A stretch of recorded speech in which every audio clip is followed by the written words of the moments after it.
일본이 WTO에다가 불만을 접수를 했어요. 무슨 불만을 접수했냐면 중국, 홍콩, 대만은 왜 일본산 식품에 대해서 이렇게 규제를 심하게 하냐. 한국에 대해서는 아무 말이 없어요. 이런 점에서는 우리 정부도 직무유기라고 봅니다. 절대로 남의 정부에 맡기면 안 되죠. 그렇지 않습니까? 일본 수입물에 대한 방사능 검사도 구멍이 많다는 지적이 있습니다. 양과 상관없이 건당 샘플 1kg을 조사하는 건 샘플의 양이 너무 적을 수 있다는 겁니다. 10만 킬로를 들어든 1000 킬로를 들어든 10,000 킬로를 들어든 이걸 한 건으로 쳐요. 예를 들면 1톤이면 뭐 한 건이든 이런 게 아니고 그게 1톤이든 10,000톤이든 이건 다 건당으로 치는 거예요. 근데 그 건당 1kg만 샘플 조사를 하는 거예요. 또 감마선 방사능인 요오드, 세슘 등에 대해서만 검사할 뿐 충분히 유출 가능성이 있는 방사능인 스트론튬, 플루토늄 등은 확인하지 않고 있습니다.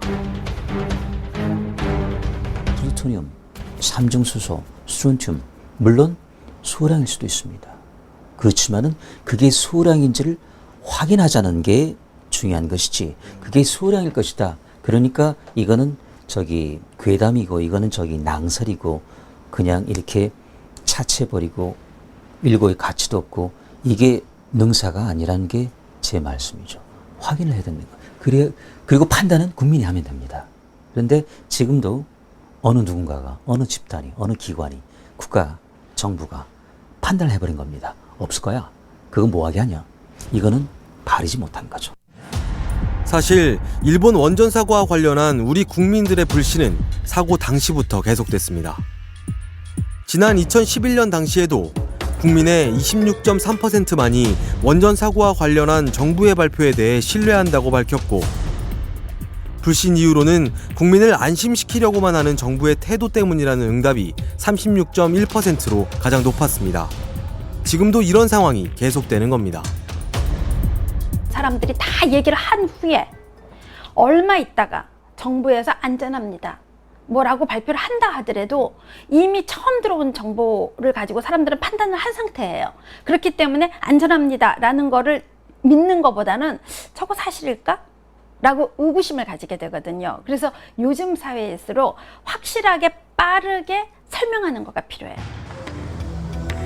뜨거운 날씨 속에서 열린 일본 원전 관련 기자회견. 방사능 오염수가 바다로 유출되고 있다는 걸 일본 정부가 인정했음에도 우리 정부의 태도가 너무나도 미온적이라는 비판이 이어졌습니다. 또 방사능에 대한 우려를 괴담으로 규정하고 유포자를 처벌하겠다는 정부의 태도도 문제 삼았습니다. 연일 300톤이 넘는 방사능 오염수가 나오고 있고 방사능 증기가 뿜어져 나오고 있습니다. 후쿠시마 원전 사고는 끝난 것이 아닙니다. 지금도 진행 중입니다.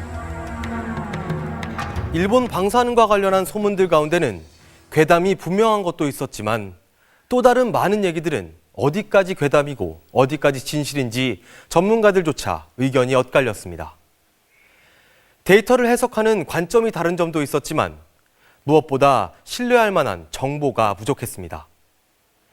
괴담에 대한 가장 효과적인 대응 방법은 처벌의 경고보다는 국민의 신뢰를 받을 수 있는 적극적인 대처와 정보 공개일 것입니다.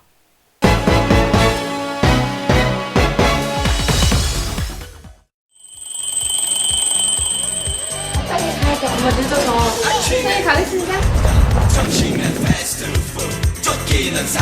이 노래 참 오랜만에 듣습니다. 빠른 삶에 끌려다니는 도시 사람들의 각박한 삶을 꼬집은 20년 전 노래입니다. 20년이 지나도 빠름에 대한 집착은 단단해지기만 했습니다. 난 원래부터 빠르게 살길 원했나 라는 생각조차 할 기회도 없었습니다. 삶이 원래 그렇게 흘러가는가 보다 했죠. 종종 시간이 우릴 쫓아오는 건지 내가 시간을 쫓는 건지도 모를 때가 있습니다. 그러다 보면 매일 뭐가 이렇게 피곤한가 하고 뒷목을 잡곤 합니다. 그런데 슬로우시티라는 곳이 있답니다. 말 그대로 느린 삶을 사는 마을입니다.